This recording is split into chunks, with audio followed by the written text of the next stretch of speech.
Good morning students, welcome to back my YouTube channel computer classes. हमने अपनी जो previous video थी उसमें हमने नंबर सिस्टम का टॉपिक कवर किया था, तो आप में आई होप कि आपको नंबर सिस्टम समझ में आया होगा। जो हमारी आज की वीडियो है, हम अपनी इस वीडियो में कंप्यूटर जनरेशंस यानी जनरेशंस ऑफ द कंप्यूटर के बारे में हम बात करेंगे। तो हमारे पास जनरेशंस ऑफ द कंप्यूटर में 5 जनरेशंस हमारी होती हैं बेटा। कौन कौन सी? First generation, second generation, third generation, fourth generation और फिफ्थ जनरेशन। ओके, तो वन बाय वन हम जनरेशंस के बारे में डिस्कस करेंगे। मैंने यहाँ पे अपने बोर्ड पे कुछ की पॉइंट्स लिख रखे हैं। ये की पॉइंट्स आपको सिर्फ समझाने के लिए हैं। इसकी जो कंप्लीट थ्योरी है वो मेरी इस वीडियो के लास्ट में मैं अपनी एक पीपीटी ऐड करूँगा। उस पीपीटी में आपको कंप्लीट थ्योरी मिल जाएगी इससे रिलेटेड, क्योंकि यहाँ पे सिर्फ ओनली की पॉइंट्स हैं, तो प्लीज़ कंफ्यूज मत होइएगा। तो लेट्स स्टार्ट फर्स्ट जनरेशन के बारे में हम अगर बात करते हैं बेटा, तो फर्स्ट जनरेशन में हमारे पास में जो हमारी टाइम पीरियड होगा, तो फर्स्ट जनरेशन का टाइम पीरियड होगा 1942 से 1955। ओके, तो फर्स्ट जनरेशन में हमारे पास वैक्यूम ट्यूब्स यूज होते हैं। मैंने अपनी पीपीटी में वैक्यूम ट्यूब्स का एक फोटो लगा रखा है। वैक्यूम ट्यूब्स का मीन्स होता है कि जो आपके पहले बल्ब आते थे वो यूज होते थे। तो जैसे बल्ब की लाइट जो है तेज हो जाती थी तो वर्किंग फास्ट हो जाती थी, अगर बल्ब की लाइट स्लो हो जाती थी तो वर्किंग क्या हो जाती थी? स्लो हो जाती थी। Okay, then electric magnetic relay memory store करने के लिए यहाँ पे इलेक्ट्रिक मैग्नेटिक रिले मेमोरी का यूज किया जाता है। Electric magnetic relay memory means कि जैसे हमारे पास पहले कैसेट जो चलती थी, वीसीआर की कैसेट जो चलती थी या डेक की, तो उसमें आपने देखा होगा ब्लैक कलर की एक पट्टी लगी होती थी। उस पट्टी में हमारे पास ब्लॉक में क्या होता था कि जो है हमारी मेमोरी क्या होती थी? स्टोर होती थी। देन पंच कार्ड्स हमारे यूज होते हैं मेमोरी के लिए। देन की software technologies, machine language and assembly language. First generation में हमारी जो लैंग्वेज यूज़ की जाती है वो हमारी लो लेवल लैंग्वेज यूज़ की जाती है। मशीन लैंग्वेज तो सभी जनरेशन में यूज़ की जाएगी, लेकिन यहाँ पे लो लेवल लैंग्वेज यूज़ की जाएगी। देन फाइनली हम हाई लेवल लैंग्वेज के बारे में बात करेंगे। ओके, फिर हमारे पास होता है कैरेक्टरिस्टिक्स। फर्स्ट जनरेशन की जो कैरेक्टरिस्टिक्स थी, बल्कि इन साइज, मतलब साइज में बहुत ज़्यादा बड़े होते थे। साइज में बड़े होने का मीन्स ये है कि जस्ट लाइक दिस कि एक रूम में ओनली एक ही कंप्यूटर आ पाता था। जब हमारे पास साइज में ज़्यादा बड़े होते थे तो वो हीट ज़्यादा रिलीज करते थे। जब हीट ज़्यादा रिलीज होती थी तो फर्स्ट जनरेशन के कंप्यूटर के लिए हमको एक एसी की भी रिक्वायरमेंट होती थी। देन हाईली अनरिलायबल का मीन्स कि ये जो थे हाईली अनरिलायबल मतलब भरोसेमंद बिल्कुल नहीं थे। इसमें डाटा कब लॉस हो जाएगा कुछ पता नहीं रहता था। Okay, then costly difficult to use यानी फर्स्ट जनरेशन के जो कंप्यूटर होते थे वो हमारे बहुत महंगे होते थे। उसको सेट करने के लिए हमें ऑलरेडी एक पर्सनल रूम चाहिए होता था। उस पर्टिकुलर रूम में हम अपने कंप्यूटर्स को सेट करते थे। और फर्स्ट जनरेशन के कुछ सिस्टम्स दे रखे हैं यहाँ पे मैंने, ENIAC, EDVAC, IBM 701 एक्सेट्रा। ये हमारे फर्स्ट जनरेशन में जो हमारे इन्वेंट हुए थे उन कंप्यूटर्स के नेम है। ओके, देन हम फाइनली आते हैं सेकेंड जनरेशन पे। तो हमारे पास सेकंड जनरेशन का जो टाइम पीरियड है वो है 1955 टू 1964। ओके, तो 1955 टू 1964 आपको बस थोड़ा सा यहाँ पे समझना है कि फर्स्ट जनरेशन में हमने यूज़ किया वैक्यूम ट्यूब्स को हटा के सेकंड जनरेशन में हमने यूज़ करेंगे ट्रांजिस्टर्स। ये यूज़ करेंगे सेकंड जनरेशन में हम ट्रांजिस्टर्स की भी मैंने फोटोज अपने उसमें पीपीटी में आपको लगा रखी हैं। Then magnetic core memory and magnetic tapes. Magnetic core memory that's means जैसे आप पहले यूज़ करते थे फ्लॉपी, तो फ्लॉपी वगैरह जो आपकी यूज़ होती थी, फ्लॉपी या टेप रिकॉर्डिंग्स, तो वो हमारी सेकंड जनरेशन में आती थी। ओके, देन इसमें जो की सॉफ्टवेयर टेक्नोलॉजीज यूज़ की गई हैं सेकंड जनरेशन में, वो हमारे पास है batch operating systems and high level language. मैंने आपको बताया था फर्स्ट जनरेशन में हमारी लो लेवल लैंग्वेज यूज़ हुई थी और सेकंड जनरेशन में हमारी हाई लेवल लैंग्वेज यूज़ हुई है। तो हमारे पास यहाँ पे क्या हुआ है? बैच ऑपरेटिंग सिस्टम का मीन्स क्या होता है? जब मैं अपनी ऑपरेटिंग सिस्टम की वीडियोस डालूंगा तो वहाँ पे आपको मैं एक बार और डिस्कस करूंगा ऑपरेटिंग सिस्टम की, what is the operating system. लेकिन बस यहाँ पे थोड़ा सा आपको इंट्रोड्यूस करा देता हूँ कि बैच ऑपरेटिंग सिस्टम का मीन्स इतना होता है कि जैसे फॉर एग्जाम्पल हमारे पास 4 पीपल्स हैं, यानी 4 जने हैं, उनको सेम रिक्वायरमेंट है एक ही चीज़ की। ओके, तो मैं क्या करूँगा, अलग अलग नहीं देके वो एक चीज़ चारों में डिस्ट्रीब्यूट कर दूंगा। सेम केस यहाँ पे भी होता है कि हमारे पास कंप्यूटर में 4 टास्क हैं, फॉर एग्जांपल दिस, कि हमारे पास कंप्यूटर में 4 टास्क हैं या 5 टास्क हैं। इन 5 टास्क की या 4 टास्क की रिक्वायरमेंट सेम है, मतलब इनको एक ही सॉफ्टवेयर की नीड है। तो मैं क्या करूँगा, इनका एक बैच क्रिएट कर लूँगा और इनको एक साथ एग्जीक्यूट करा दूंगा। तो इसको हम कहते हैं बैच ऑपरेटिंग सिस्टम, यानी बैच क्रिएट कर देना और एक साथ 4 या 5 प्रोग्राम्स को एग्जीक्यूट करा देना within 1 time. Okay, then faster, smaller, more reliable. जो हमारे फर्स्ट जनरेशन कंप्यूटर होते थे मैंने बताया था बल्कि इन साइज यानी साइज में बहुत बड़े होते थे।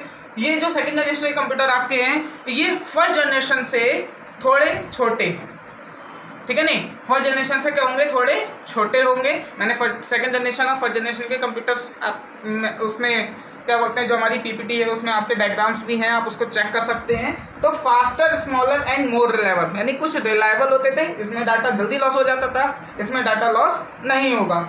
Easier to programmer than the previous generation, easier to programmer यानी इस पर जो हमारी वर्किंग होती थी वो हमारी सिंपल होती थी, मतलब फर्स्ट जनरेशन से सिंपल होती थी सेकंड जनरेशन में वर्किंग, ओके। और फास्टिंग यानी फास्टर वर्क करते थे। देन इसमें जो हमारे सिस्टम यूज़ किए गए हैं, सिस्टम हमारे कौन कौन से, हनीवेल 400, IBM 730, CDC 1604, यूनिएक्स एंड लैरेक्स, ये हमारे जो सिस्टम्स हैं ये सेकंड जनरेशन में इन्वेंट हुए थे, ओके। तो अब हमारे पास first generation second generation cover हो गई है। अब हम यूज़ करेंगे थर्ड जनरेशन में। थर्ड जनरेशन में हमारा जो टाइम पीरियड होगा बेटा वो होगा 1964 से 1975 तक। तो जब 1964 से 1975 तो यहाँ पे हमारी जो थर्ड जनरेशन इसलिए इम्पोर्टेंट है बिकॉज थर्ड जनरेशन से हमारी IC यूज़ होना स्टार्ट हो गई, ओके। तो जब हमारी IC यूज़ होना स्टार्ट हो गई, IC की फुल फॉर्म आपको पता होगी, IC stands for integrated circuit, IC stands for integrated circuit. तो IC की फुल फॉर्म होती है इंटीग्रेटेड सर्किट। यहाँ पे IC अलग अलग डिफरेंट टाइप्स की होती है, SSI, MSI, VLSI और ULSI। SSI मतलब small scale integration circuit, SSI की फुल फॉर्म मैं अगेन बता रहा हूँ, small scale integrated circuit. MSI medium scale integrated circuit, ये हमारी टेक्नोलॉजीज यूज़ की गई हैं। IC में हमारे पास होता क्या है कि हमारे पास बहुत छोटी सी एक चिप होती है, IC मतलब बहुत छोटी सी एक चिप होती है जिसमें हम 1000 लाइन्स ऑफ कोड को एक साथ प्रोग्राम कर सकते हैं, वो हमारी IC है। मतलब सिंपल सा है कि हमें ज़्यादा बड़ा साइज ना लेके बस अपनी छोटी सी एक चिप में सारे प्रोग्राम्स को क्या कर देना है, सॉल्व कर देना है। Then core memory, larger magnetic core memory, यानी इस वाले जनरेशन में हमारी हार्ड डिस्क और CD जैसी चीज़ें यूज़ होना स्टार्ट हो गई थी। हार्ड डिस्क में आपको पता होगा ऑलरेडी कि हार्ड डिस्क जो होती है वो हमारी एक पर्टिकुलर लार्ज मेमोरी को स्टोर कर सकती है। तो लार्ज मैग्नेटिक कोर मेमोरी मतलब बहुत ज़्यादा मेमोरी को हम क्या कर सकते हैं, हार्ड डिस्क में अपना स्टोर कर सकते हैं। टाइम शेयरिंग ऑपरेटिंग सिस्टम, यहाँ पे देखिए सेकंड जनरेशन में आपने यूज़ किया बैच ऑपरेटिंग सिस्टम और थर्ड जनरेशन में हम यूज़ करेंगे time sharing operating system. Time sharing operating system का मीन्स क्या है कि आपके पास में कंप्यूटर में 4 टास्क ओपन है। फॉर एग्जांपल आपका विंडो मीडिया प्लेयर भी ओपन है, आपका MS पावरपॉइंट भी ओपन है, माई कंप्यूटर भी ओपन है। देन एक आपका जो है अनदर कोई भी BLC मीडिया प्लेयर ले लेते हैं कोई भी। अब आपको कंप्यूटर क्या करेगा टाइम शेयरिंग ऑपरेटिंग सिस्टम में कि इसको जो है 1 बाय 1 स्विच करेगा, मतलब 0.1 सेकंड के लिए इसको प्ले करा दिया, फिर इसको प्ले करा दिया, फिर इसको, फिर अगेन, इस तरीके से रिपीटेशन चलता रहेगा। तो टाइम शेयरिंग का मतलब है कि वो अपने पर्टिकुलर टाइम को एक जो हमारे कंप्लीट टास्क है, जो ऑल टास्क है, उसके लिए बहुत कम टाइम के लिए वो स्टार्टअप करेगा, लेकिन वो वर्किंग इतनी फास्ट होती है जिससे आपको पता नहीं चल पाता है कि कौन सा एप्लीकेशन कब वर्क कर रहा है और कब वर्क नहीं करेगा, बिकॉज वो नैनो सेकेंड्स के लिए होता है, ओके। हाई लेवल लैंग्वेज मतलब कि ज़्यादा हाई लेवल लैंग्वेज यूज़ हो जाती है जैसे Fortran etcetera. Then faster, smaller, more reliable. अब यहाँ पे देखिए सीरीज बनती चली जा रही है कि फर्स्ट जनरेशन के कंप्यूटर बड़े होते थे, सेकंड जनरेशन कंप्यूटर थोड़े छोटे हो गए, थर्ड जनरेशन के कंप्यूटर और छोटे हो गए। रीजन बिकॉज यहाँ पे हमने बल्ब का यूज़ किया तो बल्ब ज़्यादा वो लेते हैं, एरियाज लेते हैं, यहाँ पे ट्रांजिस्टर यूज़ हुए, फिर उससे और कम स्पेस में आ गई हमारी IC तो सिंपल सी चीज़ है कि आपने बोर्ड लिया, उस IC में 1000 लाइन्स ऑफ प्रोग्राम कोड किया और उसको उसमें फिट कर दिया तो वो एक स्मॉल स्पेस में आ जाएगा। तो इसके क्या हो गए, स्मॉलर मतलब साइज क्या हो गया, छोटा हो गया। फास्टर का मीन्स कि इसमें क्या हो गई, वर्किंग फास्ट हो गई। And easier to cheaper to produce, इसका मतलब क्या है कि थर्ड जनरेशन के जो कंप्यूटर हैं उसको खरीदने के लिए हमें ज़्यादा पैसे इन्वेस्ट करने की जरूरत नहीं होती थी, ये बहुत ही कम दामों में हमें मिल जाते थे। Then commercial, easier to use, easier to upgrade, हम इसको ईजिली अपग्रेड भी कर सकते हैं और इसको ईजिली कैरी भी कर सकते हैं। कैरी का देश मीन्स कि जैसे मान लीजिए आप एक प्लेस पे वर्क कर रहे हैं, आप एक प्लेस से कंप्यूटर को उठा के सेकेंड प्लेस तक भी लेके जा सकते हैं, लेकिन फर्स्ट जनरेशन में ये पॉसिबल नहीं हो पाता था। अब जैसे जैसे हमारे पास कंप्यूटर्स के साइज छोटे हो रहे हैं तो वो क्या कर रहे हैं, हीट भी कम यूज़ कर रहे हैं। तो पहली जनरेशन में हमने एसी यूज़ की थी, सेकंड जनरेशन में हमें एसी की रिक्वायरमेंट नहीं हुई, थर्ड जनरेशन में हमें एसी वगैरह की कोई भी रिक्वायरमेंट नहीं होगी। क्यों? क्योंकि वो हीट को कम यूज़ करेंगे। देन हमारे पास जो इसमें थर्ड जनरेशन में जो कंप्यूटर यूज़ किए जाएंगे IBM 360, 370, PDP 8, PDP 11, CGC and 6600, ये हमारे पास में थर्ड जनरेशन के कुछ पार्टिकुलर कंप्यूटर हैं जो इन्वेंट किए गए थे। देन फोर्थ जनरेशन हमारी होती है 1975 to 89।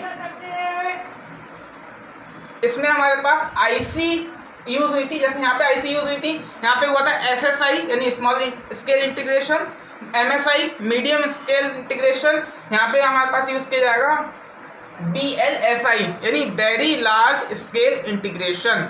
Very large scale integration circuit का मीन्स ये कि एक बहुत ही छोटी सी चिप में 1000 नहीं लैक्स यानी 1 लाख या 2 लाख प्रोग्राम्स ऑफ कोड हमने क्या कर दिए हैं, इनबिल्ट कर दिए हैं। यानी एक बहुत छोटी सी चिप जो है वो हमारे थाउजेंड्स ऑफ प्रोग्राम कोड को यूज़ कर रही है, यानी 10 प्रोग्राम्स को एक साथ चला रही है। देन हमारे पास यहाँ पे आएगा कैपेसिटी ऑफ मेमोरी। अब थर्ड जनरेशन में हो सकता है may be possible, for example अगर मैं आपको समझाने के लिए कहूँ कि थर्ड जनरेशन में हमारी यूज़ की जाती थी 350 GB की हार्ड डिस्क, तो फोर्थ जनरेशन में हमने यूज़ कर ली 500 GB की हार्ड डिस्क। मतलब मेमोरी की क्या हो गई, कैपेसिटी हमारी बढ़ गई। Multi processor operating system.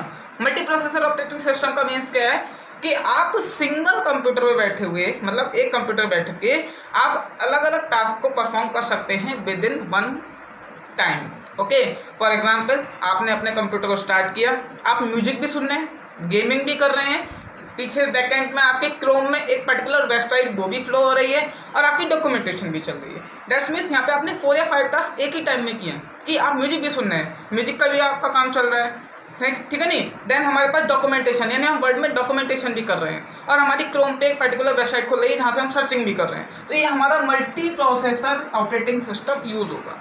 यहाँ पे हमारे पास कौन कौन सी लैंग्वेज यूज़ होंगी, C एंड C++। ये हमारी कंप्लीटली हाई लेवल लैंग्वेज होती हैं। C और C++ में हम अपने पर्टिकुलर कुछ स्मॉल सॉफ्टवेयर्स जनरेट करते हैं। ओके, देन इसमें हमारे पास क्या होगा, स्मॉल, एफर्टेबल, रिलायबल एंड ईजी।